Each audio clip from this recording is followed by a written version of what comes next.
Hello, everyone. I'm very happy to welcome an IIT professor to this channel. Good to have him here. Right now, we have with us Professor Bahinipati. Let's listen to him. Over to you, Prof. Okay, thank you, Dr. Mathur, inviting me for the talk. So I want to talk about my research, whether I have gone through your channel. Some of the people are talking about the personal experience, some of them are talking about research. I thought, okay, let me talk about my research in this platform. So what basically I have been doing in the last 15 years, since starting my PhD in 2007 when I joined MIDS, Madras Institute of Development Studies, Chennai, to pursue my PhD career after doing my master degree from Odisha. So that time I thought of starting the work on the climate change economics. By the time you could think of, there are only the 3 IPCC reports are published in 1992, 1997, 96, 97, and 2001. So there are very less number of economists. A less number of economics people are social science background, people are working on the climate change. There could be few people, those are mostly the engineering turned economics, so this can understand the science jargons. So they can able to understand the science jargons. There are few people started working on the climate change, and there are few people are working on the social science perspective. So that time it was when I started working on the economics of climate change. So I was finding difficult to start. Okay, what I should do, where to start. Okay, because there's not much literature is available. The few literature was there on the side of the mitigation, but I was interested on the side of adaptation. But there's not much literature or much work have been done. So what can be done in the context of adaptation, particularly with respect to economics discipline? I'm not pursuing. I was not pursuing an interdisciplinary PhD. I was pursuing a disciplinary economics PhD, so that I was asked to identify the issues which are relevant to the economics, and you can use the economics theory and approaches to pursue it. So actually, it took me quite some time to read many articles and many literature to identify what should I do in the context of adaptation to climate change. And basically, initially I started with the mitigation that helps me to write few review papers. When I wrote a review paper which is on economics of climate change, debating about all the top economists like Nodas, William D. Nodas and Nicholas Stone idea about the climate change or how they use the discount rate. But my work was mostly with respect to state of Odisha, which is highly cyclone prone and flood prone, and sometimes it is called as the disaster capital of India. So I was looking at how people are flood and cyclone affect the state of Odisha. Basically, initially what I done, I started looking at like, okay, sometimes when there's a cyclone heat or the disaster heat, other people say disaster, we suddenly jump and say that this loss and damage is because of the climate change. Climate change is the major factor and which increases the intensity of a disaster. But I started doing some analysis to say that, okay, of course, the climate change is a factor, but also the socio-economic factors also matters a lot, because you are putting so much of the resources in the vulnerable areas. If that is those areas hit by the disaster, definitely will have a loss and damages because the resources are that you lose. So the socio-economic factors play a major role. And the second, I was looking at vulnerability analysis, because in Odisha the prior notion was that cyclone and flood means the coastal districts. No one never imagined that the districts are far away from the coastal could be vulnerable to the climate change, or could be vulnerable to the cyclone and flood. So I found that there are few districts which are far away from the coast. They're not at the coast. There could be 300 kilometers away from the coast, but they are more vulnerable to flood and cyclone than the coastal districts, as equal to the coastal districts. Yeah. Okay. So, okay, that was basically, that findings actually got the newspaper highlight in the state of Odisha, because someone has found that because it's a prior notion that, okay, coastal Odisha is vulnerable to climate change. Yeah. Someone is saying that, okay, no, coastal Odisha is vulnerable to climate change, but there's other districts which are far away from the coast, never been imagined, but those are also equally vulnerable to climate change because their socioeconomic vulnerability is very, very high. there's a small disaster, although intentional disaster is not high, but there's a small disaster will hit them more than the coastal districts because coastal districts have the resilience capacity. So then I was looking at, okay, how basically farmers are adapting to the climate change. How farmers' behavior or farmers are adapting to the climate change with respect to cyclone and flood, and identify different factors which could influence the farmers' behavior, or determinants people used to do in economics literature using the new classical economics principle. So once I completed my PhD, I joined GIDR, Gujarat Institute of Development Research, Ahmedabad, as an assistant professor. So where basically I started taking a few projects related to climate change, but suddenly I introduced to the natural resource management by SANDEE, South Asia Network for the Development and Environmental Economics. So when I went for a research project, they told, okay, why don't you work on the natural resource management? Like start working on the micro irrigation, drip and sprinkler irrigation. I have never idea on drip and sprinkler irrigation. So I started exploring what should I do. As you know that most of the agricultural technologies, anything related to agriculture is highly subsidized. Everything is subsidized. Then the idea is that, okay, to estimate how the subsidy matters for the people, farmers' adoption of any agricultural technology. The problem is that here you will not get a counterfactual because everybody under the subsidized group. Then how will you say that, okay, somebody got subsidy and adoption is more because you don't have a counterfactual group? Right. Yeah. So what I've done here, I was working with around 8,000 odd villages in Gujarat. So I have collected from the data from this company called, not company, is a public unit. It's called Gujarat Green Revolution Company, which is the nodal agency to promote the micro irrigation in Gujarat. So they have been defined Gujarat. Some districts are called a dark zone. Dark zone means where the ground extraction is more than 100%. Yeah. So they declared it as dark zone. There's some districts declared as non-dark zone. So dark zone districts got the higher subsidy, and non-dark zone got the less subsidy. So I was trying to explore that, okay, this higher subsidy, how it matters for the adoption of the micro irrigation.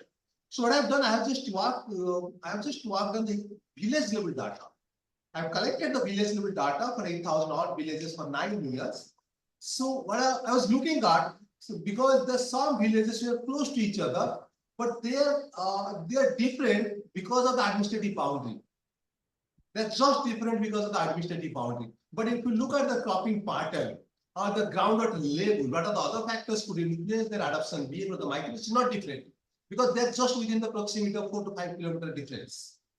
But they're just different because of administrative boundary, and on the other side they get a kind of subsidy, and this side they're not getting the subsidy. So I have identified those villages and then do some kind of analysis to identify what factors actually matter, whether the subsidy plays a role. And then I was looking at something interesting work there because we consider micro irrigation is one kind of water saving technology. It saves water, but the entire literature for the last, I was doing that research in 2015, the entire literature for the last 20 years, we're talking about the water saving at the farm level.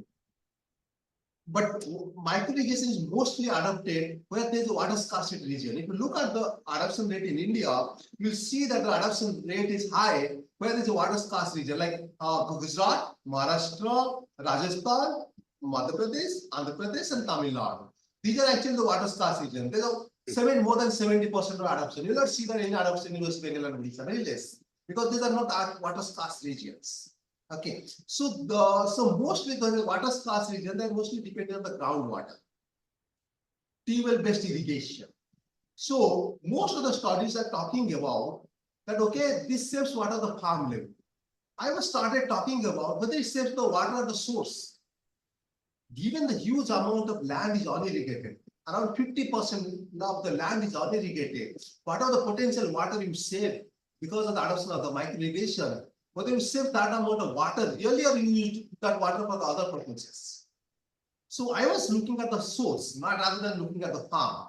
I was looking at the source at the table level, how much water you're basically extracting in a particular season. Right. Whether you're extracting the same amount of water after adopting the micro irrigation. Right. So I found that, so there is no change irrespective of adopting the micro irrigation. Yeah. Because they have a huge amount of land which is unirrigated. Yeah. Whatever the amount of water they save, they basically supply to the other land. Yeah. And basically, there's a local market. They basically sell to the other farmers, even though they irrigate all their land. Yeah. But they still, if they have water, they basically sell to the neighborhood farmers. Yeah. Okay, because the neighborhood small farmers who can't afford to own a well, so they basically sell, have a sharing with them with respect to the crops. Okay, and then second thing that some people feel that, like, why should I save water? Okay, because I don't know that whether my future generation is going to continue agricultural activities. I don't know. Why should I save water? And some people are having the plan notion that more water, more crop. Yes. So they keep on pumping the water because the reason, okay, more water, more crop. So those are things. So basically, I was talking about, okay, actually, we're not saving the water at the source, which is actually matter, not the farm level. Farm level, we can save water, but the source is the important. Yes. Okay, and then I started, and after that, I started some work on the. Then I continued this adaptation research recently. Again in Andhra Pradesh, when I was back to IIT Tirupati in 2017, I started. I've taken another project where basically I have surveyed a few around close to 1,400 households in Andhra Pradesh, Tamil Nadu, Kerala, and Maharashtra. So I was looking at different ways. So basically, initially I started looking at because we're talking about adaptation to climate change. I was trying to map, because I was also involved in the high map report of the International Center for Integrated Mountain Development, which are basically focused on the Himalayan countries, starting from Afghanistan to Bhutan, Himalayan countries. So that time we felt that there are very less literature, very less studies, mostly in the Himalayan countries, but mostly in the northeastern states, with respect to adaptation to climate change. So I thought, okay, let me map that across the India, how many studies we have and where basically we have evidence. So finally, I was telling that okay, given the information we have, suppose we have 5 studies in Andhra Pradesh, suppose I sum up all the study sample, it is basically around a 4,000 household survey. Yeah. Given the 4 papers and 4,000 household survey, whether it can represent the entire Andhra Pradesh may not be. So I was proposing that why not the NSS show as part of the kind of they're doing the farm household survey, situation assessment survey they have done in 2013 and 2019, they're likely to do in future. Why not they include a module for the climate change adaptation, so that we can have a larger picture about India, because we don't have what is happening in the different parts of India. So apart from that, I started working on 2015, the concept called loss and damages to climate change, disasters. So, okay, but basically my idea was to estimating the loss and damages. Yeah.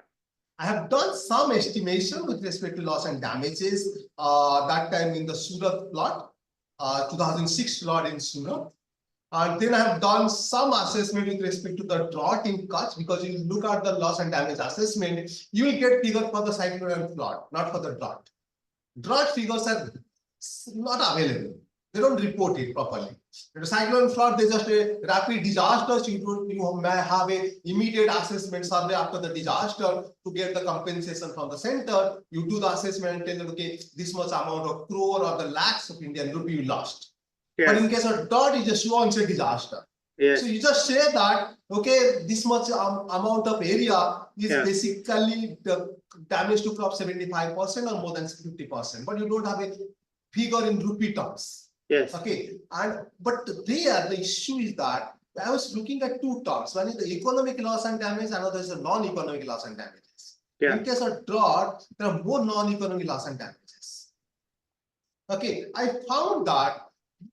What I found in Kutch initially, the non-economic loss and damages, most of them are generic. Like dropout of children from the school. It's a generic, irrespective of drought or climate change.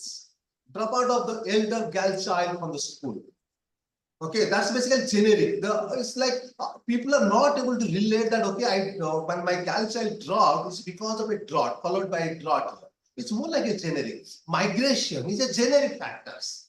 Irrespective of there is a drought or not drought, they have to migrate. Right. But they are not able to link that, okay, okay, whether I migrated post-migration because of drought, I just migrated in a normal year. I've been migrating every year as a seasonal migration. Okay, those are things, and there's a psychological depression.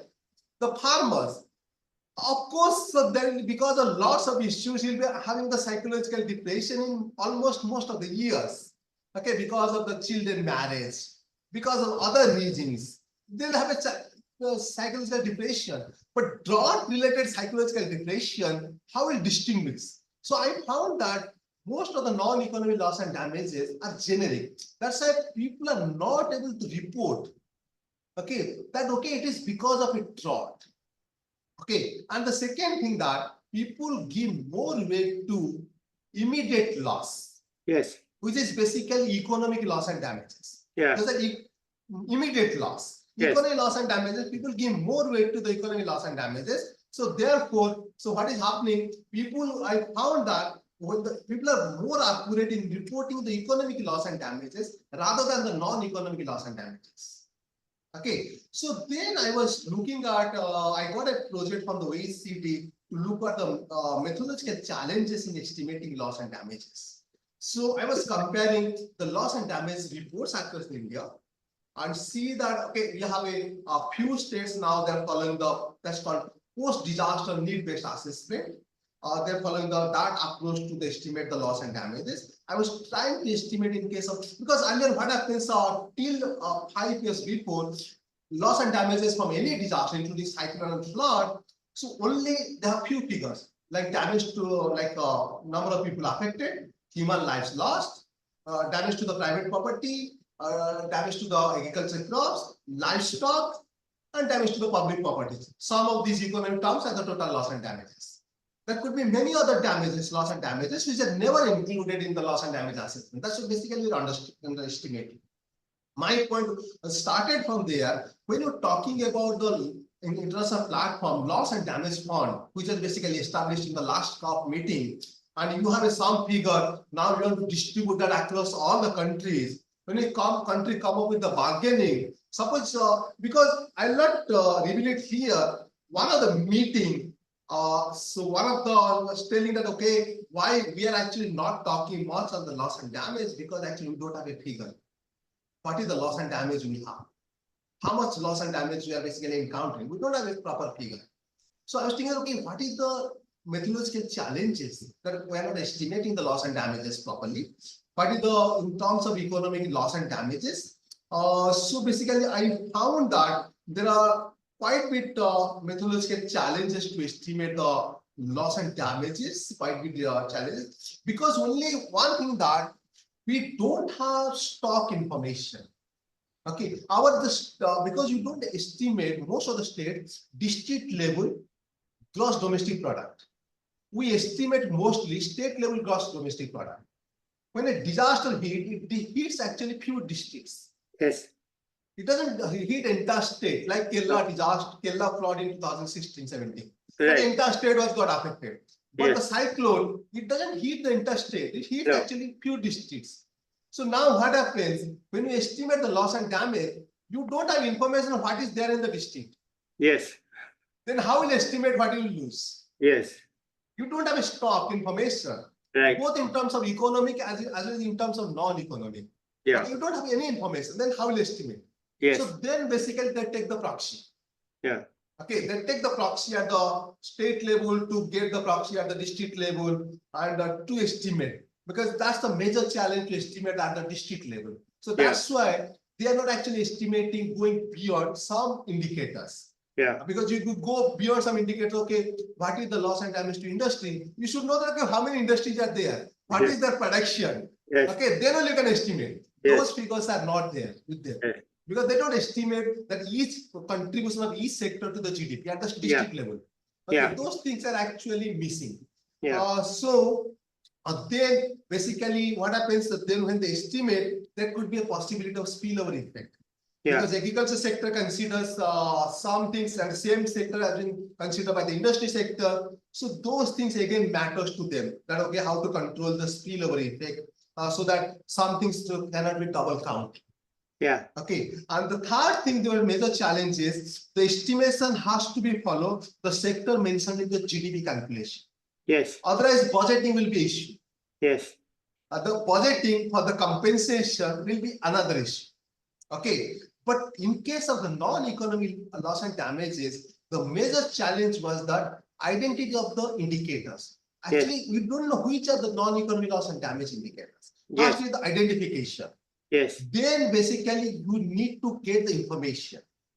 Okay, and the major challenge will be estimation, because you always say that we need to have a quantitative figure. Because mostly in the non-economic loss and damages, it is difficult to get a quantification in rupee terms. Everything cannot be quantified.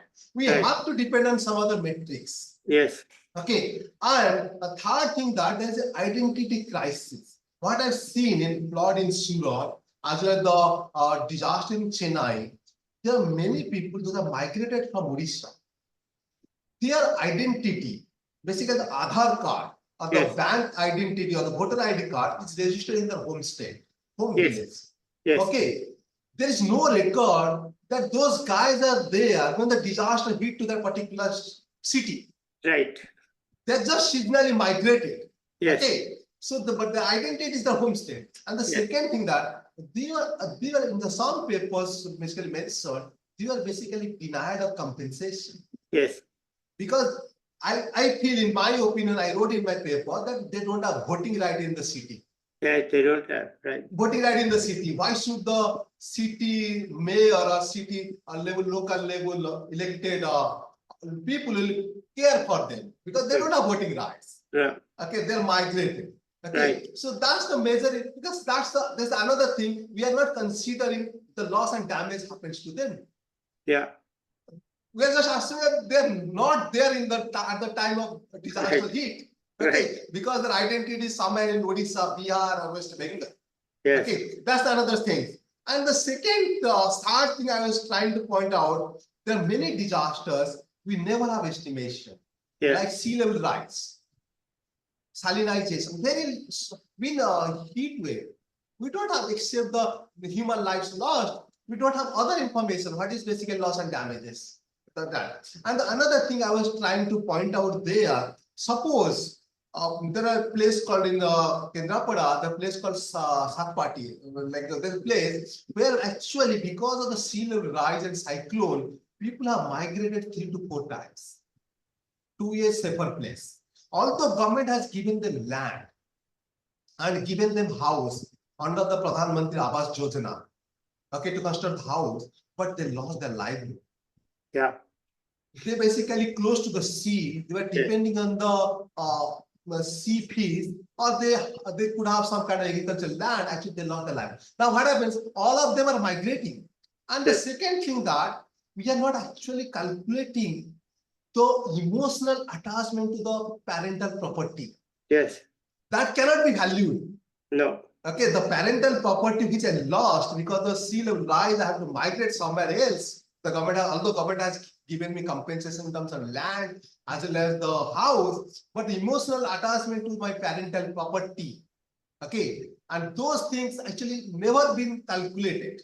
Okay, and never been recognized in the loss and damage literature. Right. So I was trying to figure out basically those things in the loss and damage literature. I tried to find out, okay, these are the major challenges in estimating the loss and damages. Okay, and of late, so we are trying to work on the household energy. Household energy, and we're trying to see that, okay, how we can nudge the people to basically energy saving. Basically adoption of the high energy efficient appliances, or basically use the electricity in better conservative ways, how we can nudge the households to do that using some kind of behavioral economics principles, using some kind of electricity. I did a survey in both Bangalore city as well as the Bhubaneswar city. Even I wrote some paper on that, okay, why the supply, because always when we talk to that electricity, we always talk to that, okay, tomorrow we need this much amount of electricity, and we are looking at the supply, how to provide, either from the fossil fuel or the non-fossil fuel. We are talking about, okay, let us move from the fossil fuel to the renewable. That's the energy transition we are talking on. Yes. Move from that to that. We are not talking about mostly on the demand side management. How we can reduce the demand. We're not okay, how to achieve, how to target the supply. Okay, how to achieve the supply. Because in 2050, 2100, this is the requirement and how to do achieve that target. But I'm not talking about how we can reduce the demand. Yes. Okay, because the technology is not the only solution. If you provide the technology, doesn't mean that people will adopt those technologies. No. Okay, having the 5-star rated appliances in India, we found that in city of Bhubaneswar, less than 50% people are having the 5-star rated appliances. Yes. Okay, availability doesn't make guarantee that people will adopt it. No. Okay, and so we are looking at how we can nudge the households, okay, to basically adopting different kinds of energy efficient appliances. So I'll stop it here because I've already taken 25 minutes. No, there's no time limit. It's a very, you can go ahead. Okay, so basically there we are looking at in the case of household energy cases. So we are basically looking at, okay, suppose the basically different things are looking at. Basically one thing we looked at the peer group comparison. Okay, suppose your neighborhood households have any kind of appliances and you got some information, you comparing them and try imitate those information and that, okay, I can also have a 5-star rated appliances. Okay.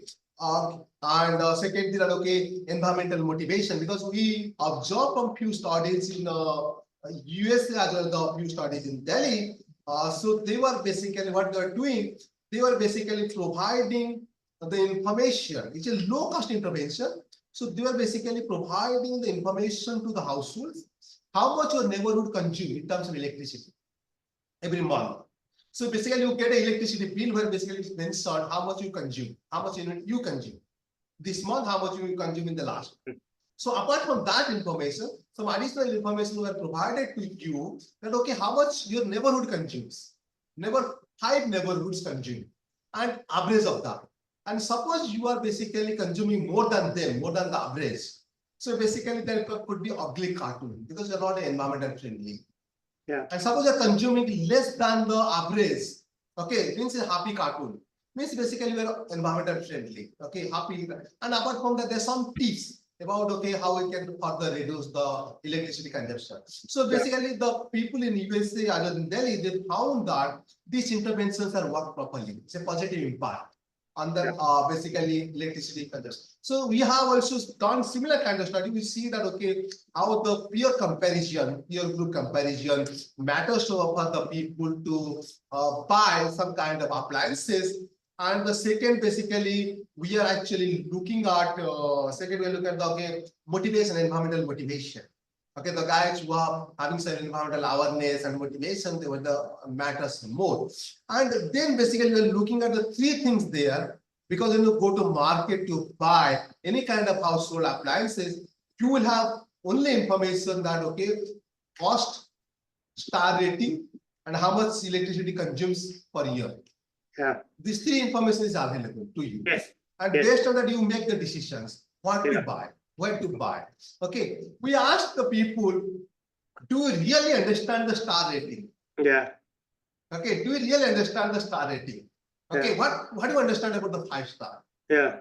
And most of the people tell you, no, we don't know. No, we don't what know. Is the star rating is. Right. Okay. We have no awareness about the star rating. Yeah. But the guy basically who was selling, he told, okay, 5-star is better. That's why he just bought it.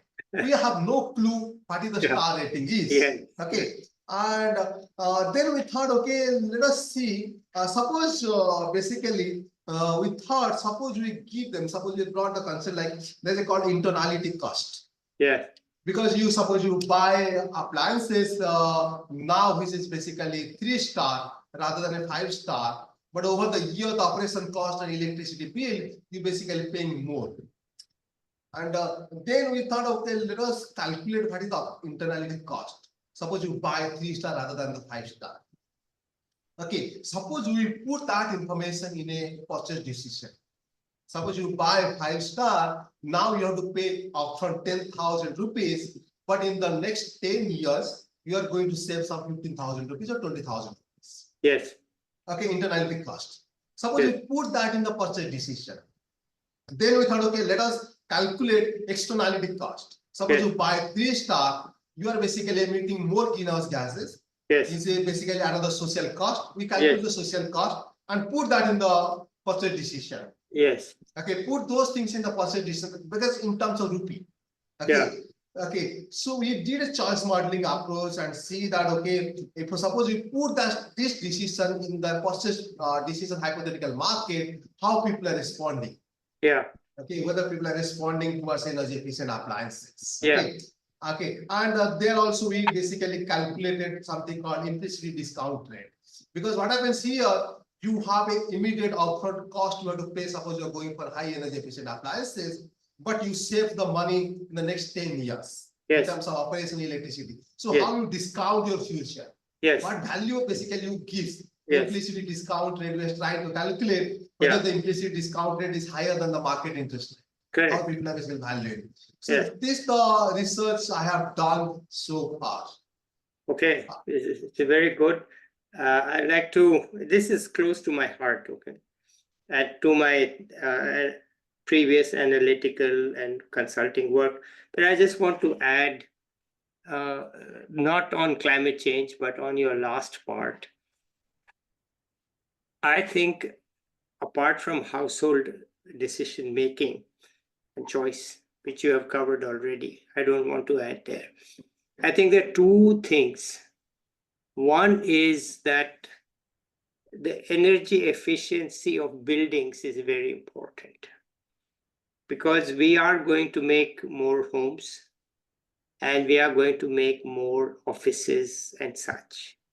And incomes are rising, people are going to demand cooling, air conditioning because of the heat and humidity. So I think we have to bend the curve there. This is not going to each household. This is not going to, maybe in the houses, but how to get the architects to design energy efficient homes and buildings. Now, the architects are supposed to do it. They call it green architecture. But is it really happening? Is it really happening? Because we're going to build tall buildings. The tenants, the people who go work there, their choice is already made. Is it energy efficient or not? So we have to build it there. And the second point is industrial. What are the kind of boilers? We have only two things in industry. You have process heat, and are those processes are they efficient? Now, they may not use electricity there. They may use other forms of energy. But whatever it is, they are emitting carbon. So I think the industrial energy efficiency is also, and perhaps more important than household, more important because it's easier to tackle. You don't have to go to each household and change the decision. If you are looking at a few large users, say like software companies, which are really now going to, or the servers, which are the reason energy demand, electricity demand is rising is because of the servers where the data is stored. Cloud is in the server, right? You know that. So and that information is, the government is saying keep the servers in India. Well, if you're going to keep the servers in India, then the data electricity needs are going to rise. In fact, it's creating artificial intelligence is creating a serious problem in the US because the demand for electricity is rising faster than before through the servers and through everybody. AI, you just ask a question, but they have to come up with an answer. It uses electricity, right? So I think this industrial and emerging use energy efficiency, I think, is very important. And in the buildings, of course, we use cement, but cement is carbon intensive, production of carbon. I think those big issues shouldn't be ignored, that how can we because it's easier to go to a building, they have an energy person whom you can talk to, who understands everything, rather than you are saying to me the households don't understand, but they don't. But the buildings and so on, they will have people who understand. And also how we can go to, say, dhaba type places, right, which are mid-level cooking. They are not big restaurants, or even in the bigger restaurants, where they're using LPG or electricity. If we can put in local biofuels, because LPG is imported and LPG is a fossil fuel. So we are in a double whammy with LPG. Unfortunately, we have addicted the whole country to LPG. So my number one priority in energy is to reduce the dependence on LPG. And if we can use in some way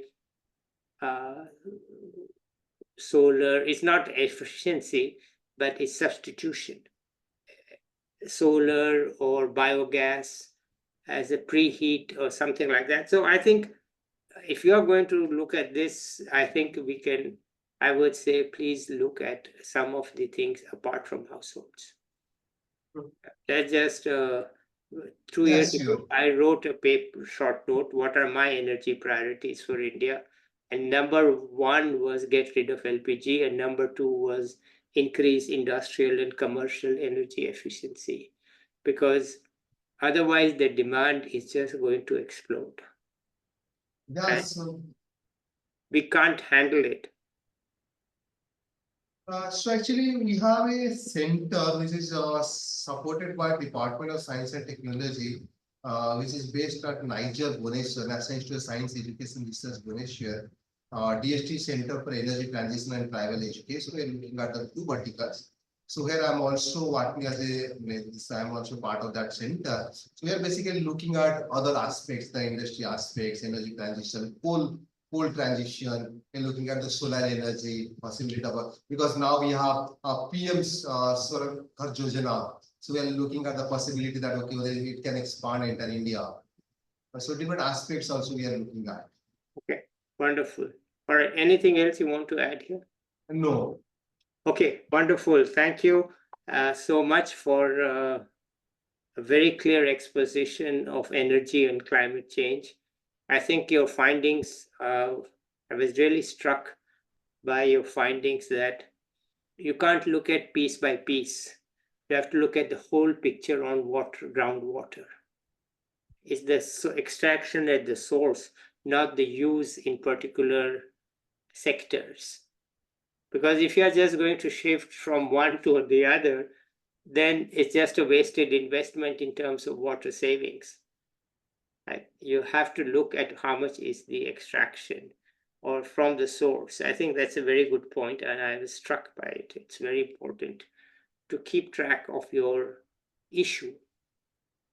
Micro irrigation is an instrument, but its side effect is that the backlash. You say something, you say, okay, you can have my water, just pay me. So the water use is not going down. All right, thank you so much, Professor. Let's keep in touch. Yes, sure. Let's end it here today, okay? Yeah, okay, thank you. Thanks a lot. All right, okay. Bye, everybody. I'll be back with another young person or an expert soon.